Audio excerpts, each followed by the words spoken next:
The solar wind is a globally neutral gas composed of charged particles.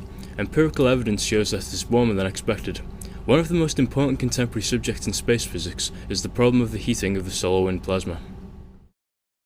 Scientists have suggested that the cause of this heating may be the Turbulent Cascade, but what is the Turbulent Cascade and how does it act to heat the solar wind? When stirring a cup of coffee with a spoon, swirls and vortices are produced in the liquid. These vortices split into smaller and smaller eddies until, at the small scales, the motions dissipate and the energy turns into heat. It would now seem that stirring heats the liquid, while everyone knows that the effect of stirring is to cool the coffee.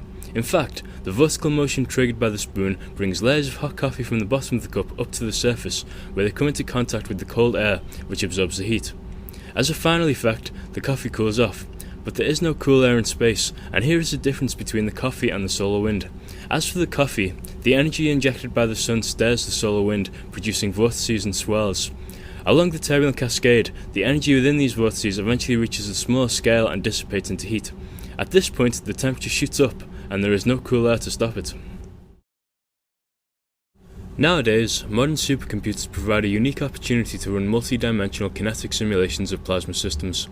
Recently, a massive scientific research activity developed within the PRAISE project 3D/3V Vlasov simulations of plasma turbulence has been devoted to performing numerical simulations of realistic physical conditions of the solar wind environment, with the purpose of providing clues for the identification of the physical processes at work in the turbulent interplanetary gas.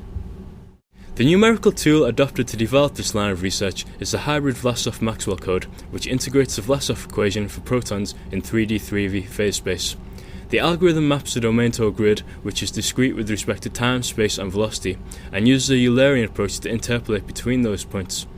The code has been massively parallelized in the physical domain by distributing the particle distribution function among the processes.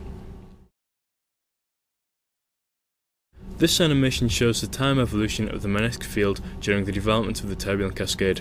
This turbulent leads to the generation of coherent structures and magnetic islands which are not static but evolve in time. As they interact non-linearly, the magnetic field between them becomes very intense and its topology is broken and local magnetic reconnection events can occur.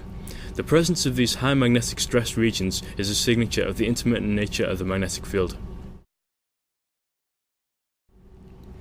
This animation shows the time evolution of the density fluctuations as the turbulent cascade develops and transfers energy from large to short wavelengths.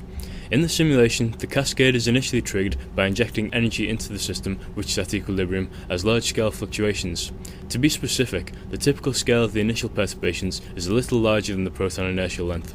The initial condition of the simulation looks like a sea of large vortices and swirls. As is shown in this video, over time, these structures interact non-linearly as they attract, repel and merge.